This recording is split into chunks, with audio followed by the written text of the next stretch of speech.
Snow pa more. Hindi kasi nang malakas kaya yan. Nagbasa yung material. So ayun, galing ako ng ministry. Nalag ko ako ang aking TRC.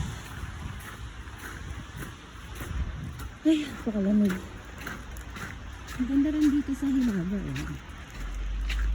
Welcome, Czech Republic.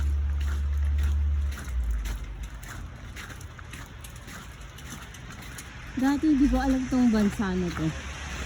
Hindi ko nga alam yung Czech Republic na sa Europe ko. Grabe ang bilis.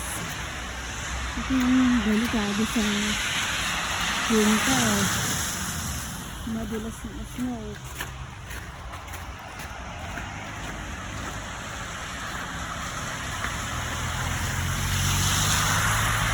For today's video, tunaw ang yellow.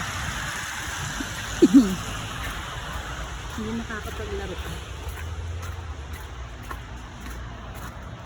Pinaka-favorite ko talagang season.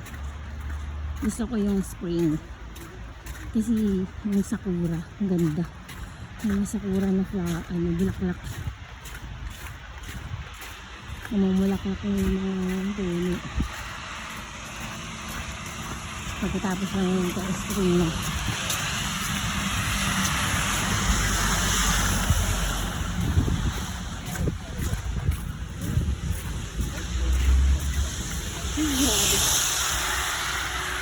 Siguro ko sa Pilipinas may winter, ang dami nang na-deads. Sobrang lamig. Para lang maka-heater yung bahay. Tapos sobrang hirap pa ng buhay dyan. Ako, marami talagang mamamatay. Sobrang lamig.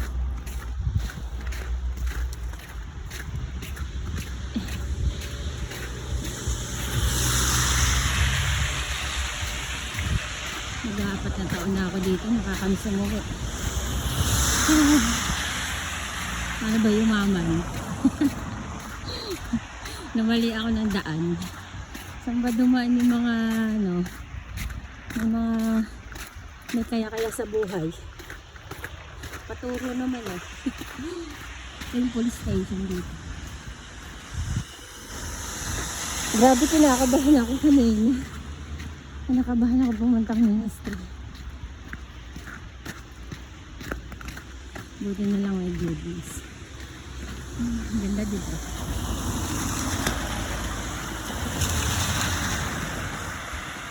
Ito ito yung building. Arena ata ito dito.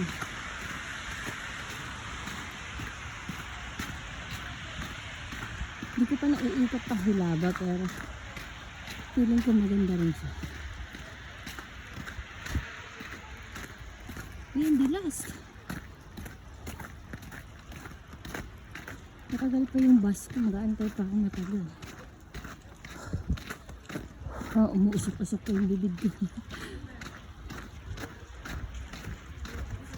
Gaganda nila, diba? Sana all. Maganda.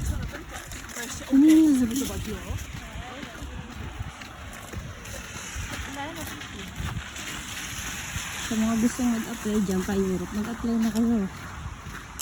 Pwede dito hanggang 40 plus.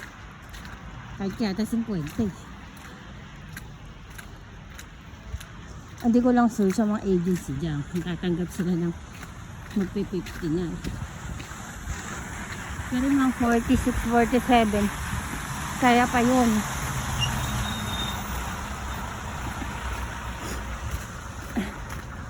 Pag naman nandito na kayo sa Czech Republic, napakadali naman dito maghanap ng trabaho din. Huwag ka lang maselan. Huwag ka lang mag-iinarte. Wala kang karapatan. Di ba ang ganda Walang karapatang mag-inarte kapag ka nasa ibang bansa. Anong trabaho yun? Kakahingal. Ang dulas. Pagka spring na, gagala ako dito. Hindi ko pa naikot eh.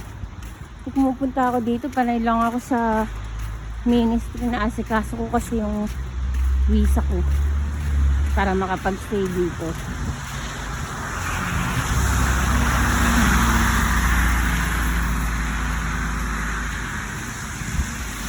Dati nagtatrabaho ako sa Taiwan. 2015, ako unang nag-ibang bansa.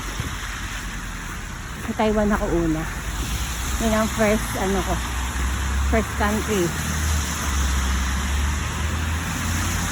Pero masasabi ko, mas nag-enjoy ako dito. Sa akin opinion ko lang Baka may makapanood dito na na ex-Taiwan. Awahin ako. Sabihin na mas maganda sa Taiwan. Pero sa totoo lang, mas malaki sinahod ko dun. Mas malaki sinahod ko dun sa Taiwan. Pero, mas na-enjoy ko tong yung Czech Republic. Kasi sobrang linis dito. Hindi mo ma-imagine. Sobrang disiplinado ng mga tao dito. Takot sila sa takot sila sa batas. Ang gila sirado.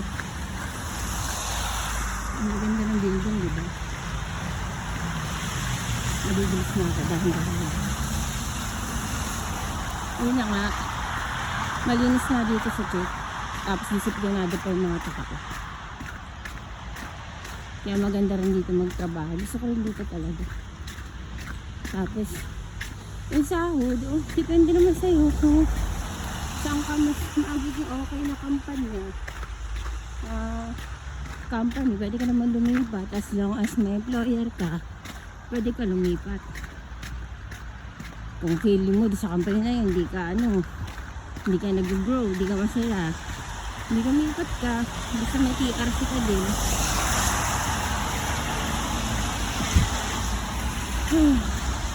Ang hirap maging OFW. Mahirap na masaya. Isa, lahat ng emosyon mararanasan mo kung OFW ka. Ay, grabe, nabibilis pa nga. Tapos pa nag-post ka sa social media ng gumala-gala ka, madami ka ng pera, gano'n. Hindi nila alam, taghirap. Pagsensya di peligro. Andito na ako sa station. Autobus today na Brazil. Mag-aabang na ako ng aking bus. Uwi. So, ayun lang. Alam sa inyo.